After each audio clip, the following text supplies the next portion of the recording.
Hey folks, welcome to the program.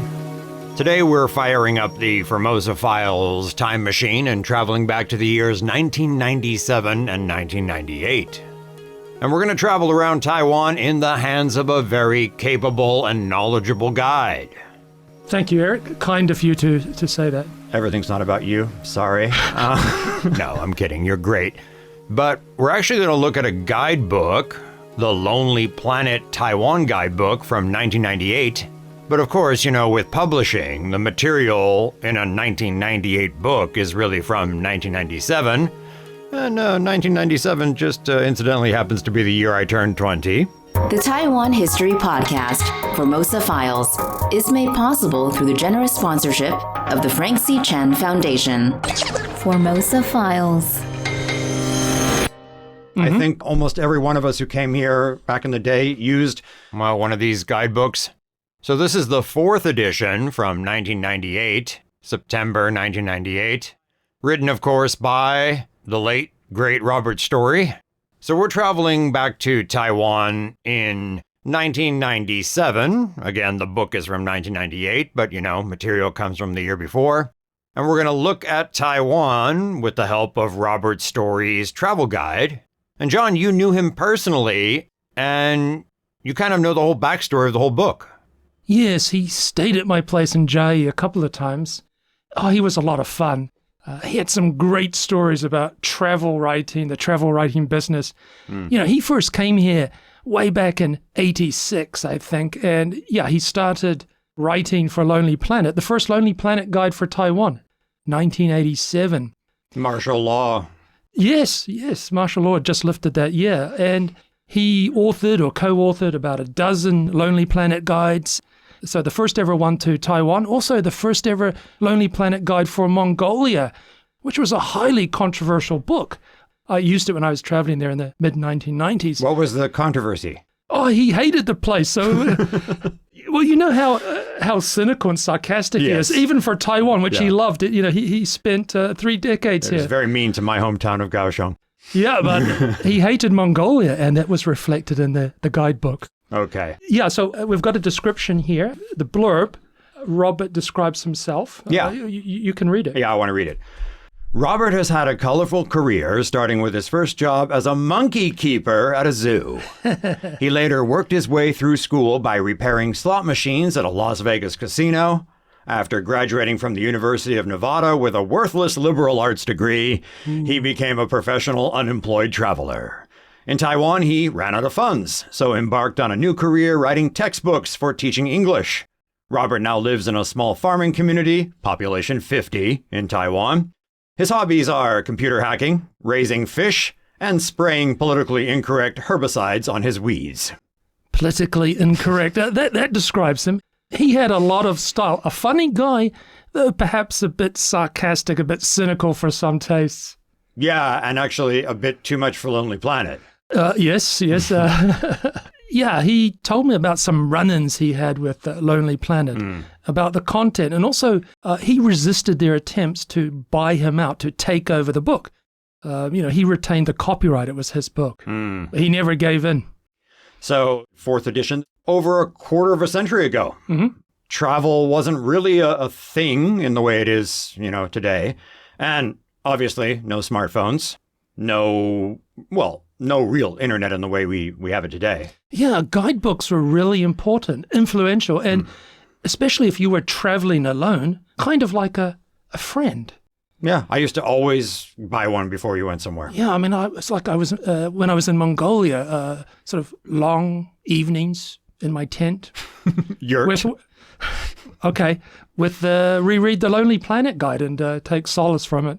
Sorry, I hope that doesn't sound too sad. No. I hope you had some of that mare's milk with you. Fermented. Yeah. Okay. So, no, it doesn't sound too sad. Maybe a little sad. But let's set the scene in Taiwan in 1997. Both of us have talked about this before in other episodes, how important that year was, and not just because I turned 20. Oh, always making it about yourself, aren't you? Okay, so 97, it's a decade on from the lifting of martial law, and it's a period of rapid political, social, cultural change. Oh, there was so much happening in so many areas. Cable TV, 100 choices before you just had state TV. 4, right? Right, yeah. Women's rights, environmental movement. Gay rights. Robert Storey actually writes, I'm looking here, June 1997, Taipei's first Gay Pride Festival was held in the city's 228 Memorial Park. That's earlier than I thought. Yeah, because you're probably thinking of the first Gay Pride Parade, and that was 03, if I recall. Yes, and the name 228 Memorial Park, that was also just new at this time. Previously, it was New Park. Yes, New Park. It had changed to 228, which for decades was forbidden history. In 1997, you can actually speak about these things without fear of being jailed. Taipei City Mayor at the time is Chen Shui-bian, and then the ROC president is Li Denghui. Yeah, and music at that time, Taiwanese exploded in the 1990s. So much variety, so lively. And the Lonely Planet Guidebook does mention the blossoming music scene and draws attention to some Renzuming, indigenous singers. The most famous, of course, would be Ame. Mm-hmm. I love her. She's also, incidentally, a gay icon. Then there was Power Station, where Chinese Dongli Huoce, is that them? Oh, yeah. I think so. Yeah. Then Wu Bai and the China Blue. Remember those guys? Yeah, but I think the important thing about Wu Bai is that he lives not that far down the road from where I am. Really? Okay, well, yeah, a lot of interesting music. What else? What stands out? Oh, well, okay, how about this? Taipei MRT. Mm-hmm. I remember riding on the Brown Line, which they had just finished constructing, but Robert Storey wasn't real happy about the MRT, was he? No, this is the early days of the MRT. It's the pride of Taiwan, the pride of Taipei now. Yeah. But no, if you go back and read about it, not too popular. So I got a couple lines from him here. Talks about long delays, repeated design changes, cost overruns. All of that's true. And he says, quote, "It's believed to be the world's most expensive mass rapid transit system." Hard to believe. Probably media exaggeration. Yeah. He also says, the Taiwanese press had a field day with countless tales of corruption, faulty design, technical difficulties, and considerable delays. That's all true. The project is still not completed, and no one is quite sure when or even if it ever will be. He also outlines some legal disputes, and then his final conclusion, just why the mass rapid transit project has become such a circus has been summed up by its engineers in one word: bureaucracy. A rather harsh assessment. It hasn't aged that well, has it, this take on it? No, but if you look at like the airport line in Taipei, they kept saying it'll be done next year. And it took them like 20 years to get it done. So still... I work in publishing, so... Okay.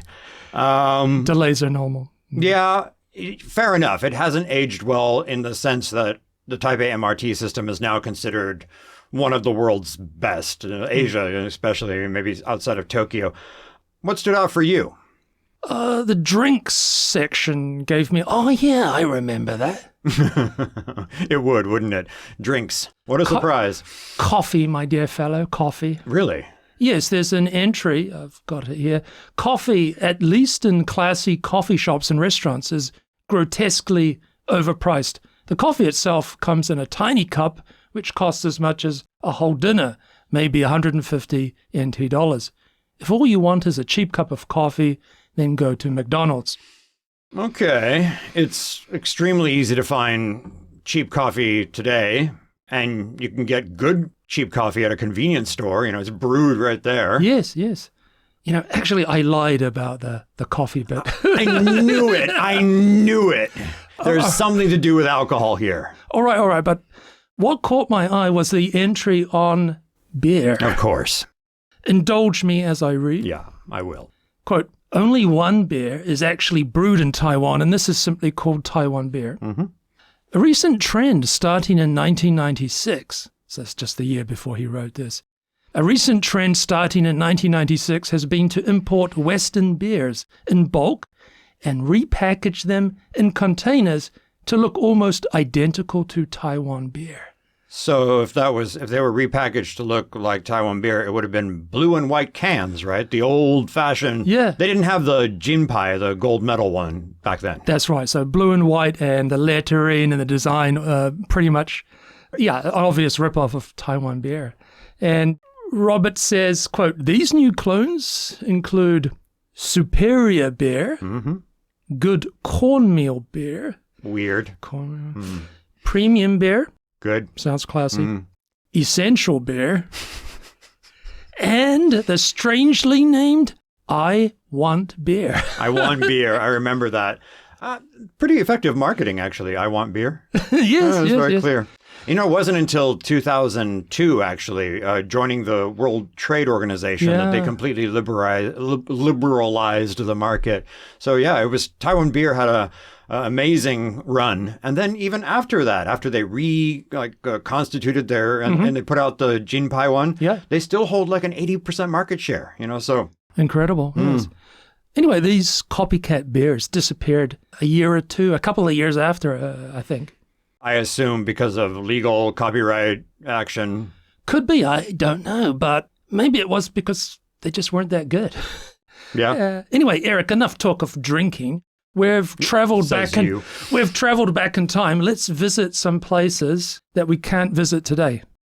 The Guinness World Records Museum in Taichung City. Remember that? Still talking about beer, Guinness. But anyway, yes. Yes. Reading from the guide here, I've got it. He says, Robert Storey, "Occasionally, Taiwan comes up with something that takes you completely by surprise. Such is the case with the Guinness World of Records Museum. It's currently the largest such museum in the world. Who would have expected to find it in Taichung? Britain's former Prime Minister Margaret Thatcher attended its opening ceremony in 1995. A Reuters newspaper piece says that Thatcher, accompanied by First Lady Mrs. Lee Teng-hui and Taiwan Governor James Song, he always pops up in our stories like a Forrest Gump, doesn't he? They strolled through the museum and watched performances of some amazing feats by record holders from around the world. Yeah, again, I'm also looking at this article. The things included a strong man pulling a 6-ton bus with his teeth, not his private parts, which is the more common one in Taiwan, if you recall. Oh. Yeah. Another guy described as a one-man band. He played 19 different instruments simultaneously. Okay, I'd forgotten about the Guinness Museum. Never went or had any interest in doing so. Read the next sentence from the travel guide and you'll know why. World record holders such as the world's tallest and shortest living women are frequently invited to the museum and stay for extended periods of time. I don't know if it's fair, but the phrase human zoo springs to mind. Okay. But when I was researching this, I found a BBC article from 1999. It says, a Pakistani man, said to be the world's tallest man, has arrived in Taiwan to spend 4 months living in the Guinness World Record Museum in the island's central city, Taichung. Nasir Ahmad Sumoro, 29, who measures more than 2.36 meters, is being billed not just as an exhibit, but also as a sporting ambassador to try to promote exercise among Taiwanese school children. A sporting ambassador. Let me guess. Basketball. You and your stereotyping. Just because I'm 192, and just because he's 2.36 doesn't necessarily mean... Well, it is the favorite sport for school kids, boys at least. Now. Used to be baseball. Okay, yeah, yes, but fair enough. It does mention basketball. Robert Storey also goes on to say that museum sponsored several record-breaking stunts. He recalls an unsuccessful one. One stunt was to get 400 people to swim 1 kilometer at Sun Moon Lake. This was the most people to do this at one time. But it didn't get into the record book because a swimmer drowned. If someone dies in a stunt, Guinness does not recognize it. It's interesting. It's a good policy. Yeah. And the death is very sad. But what stands out really for me is the low number of swimmers, right? Well, 400 was it, he said? Yes. But these days, we have them every year and a lot more people. Yeah. So usually swimming's not permitted in the lake, but yeah, there's an annual 3 kilometer, not just a kilometer, a 3 kilometer race across Sun Moon Lake. And this is Mid-Autumn Festival, right? Yeah, I really should do that. Maybe I can find a sponsor for that. I want beer. No, It's actually September, 15th day of the 8th month. Yeah, so it falls in September. On the Chinese calendar, it's 15th day of the 8th month, yes. Safely past Ghost Month. Which is the previous month. Yeah, you don't want to swim in Ghost Month.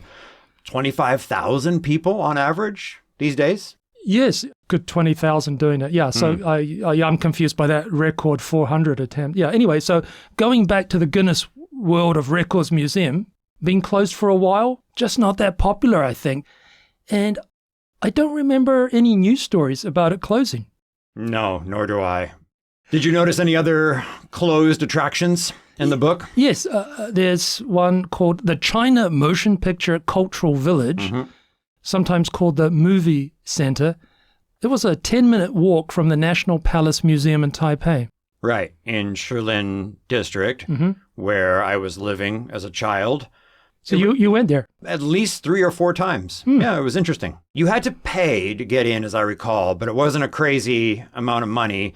And they were filming kung fu dramas, soap operas, that kind of, in full costume, usually Ming Dynasty looking, or even older, that kind of stuff. Not so much Qing stuff. And I mean, people jumping off roofs onto mattresses. You could just kind of stand and watch it. Cool. So Robert Storey writes, it's a movie set where the buildings are all designed in the traditional style of ancient China. If you watch TV in Taiwan, you're sure to see some Chinese kung fu dramas. This is where they are filmed. The buildings are a good introduction to Chinese architecture, and you may also have the chance to see some filming. There's also a wax museum. The fact that it shut down is kind of interesting. It speaks to the fact that those kung fu dramas are not that popular in Taiwan anymore. Yeah, or they moved across this production to Hong Kong and especially China. And it also reminds me of how now a lot of Taiwanese will fly to Korea to see the sets for where they're filming all these famous, Hanju. Yes, yes. And also a bit of a captive market for TV back in those days. And then you had in the 90s cable TV coming in and the local TV and film industry hit. That movie cultural village opened in the mid-1970s. The movie center in Shilin lasted about 30 years, closing around 2006. And I just remember many, many years passing by and just seeing fewer and fewer tour buses there and just, So this Lonely Planet Guide for Taiwan has some attractions which are still open, but maybe unexpectedly. I've not been, so once again, unfair, but the theme park Window on China, something of a wonder it's still open, I think. I believe I went once when I was quite young, but it was so unimpressive to me that I've forgotten most of it.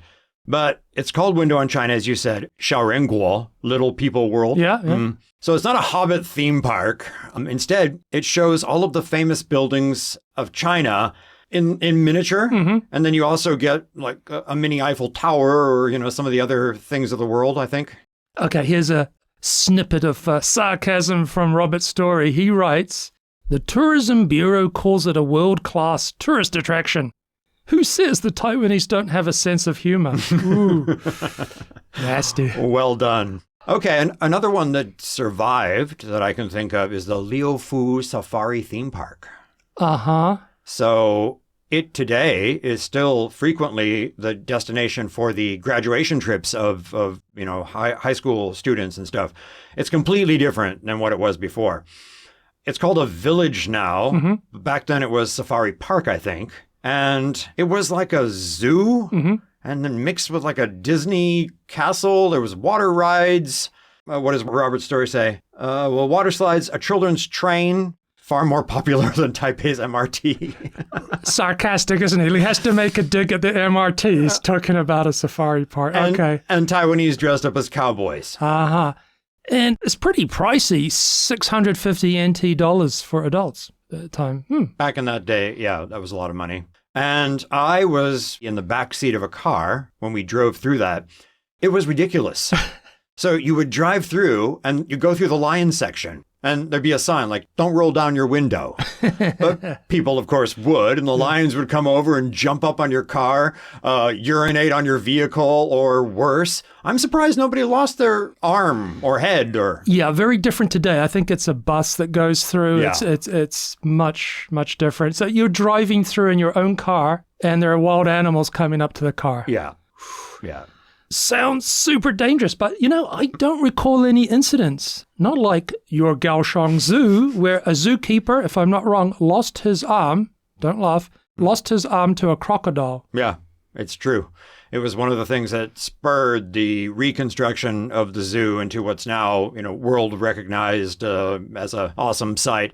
But yeah, the guy just put his arm in, here, crocky, crocky, with a piece of meat, and the crocodile went and just took it. They found out later, half the staff of the zoo didn't know what animal was what animal or whether it was male or female, or a big scandal. Speaking of wild things, Robert Storey has something to say about where you live, John, Chiayi, the Chiayi turkey rice capital of the world. That's Chiayi City. I'm in a small place out west in Chiayi County, and it's not in the guidebook, my friend. It's not there. Is that because there's nothing there? Some might speculate that he was trying to protect this Shangri-La, didn't want it overrun with tourist hordes. Okay, that's funny, but it's actually a little bit true because... Oh, thank you. I don't know about what you said, but I know that Robert Storey, there's a credible story that says that he didn't write up Taidong on the East Coast too much because he actually didn't want too many people going over there. You heard that, right? Yes. And like you say, it's not mere speculation. It's from people who knew him quite well. Yeah, anyway, let's turn to what he had to say about your hometown of Kaohsiung. And it's not going to be too pretty. The city was notoriously polluted. Yeah, I was telling you before we started this recording, the first time I stepped foot in Kaohsiung, I forget the year, but I was really young and I was just like, no, this place is horrible. There was the heat, you could smell the river, all of this. Okay, Robert Storey says, the home of the China Steel Corporation, China Shipbuilding, and the world's fourth largest container port, Kaohsiung is where you can really see what Taiwan's export-oriented economy is all about. Those looking for peace, quiet, and a view of traditional Taiwan may be less impressed. Kaohsiung's booming economy has some unpleasant spin-off effects in the form of crime, traffic, pollution, noise, and overcrowding. The city's famous Love River is lovely no more. Yeah. For many travelers, Kaohsiung will be an overnight stop on the way to some of Taiwan's major scenic attractions.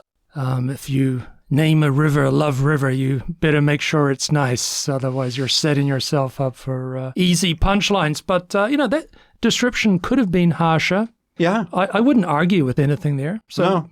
And the remarkable changes that we've seen in that time are remarkable.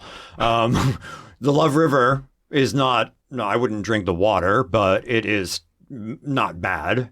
And then the main thing about Kaohsiung's a port city. Right.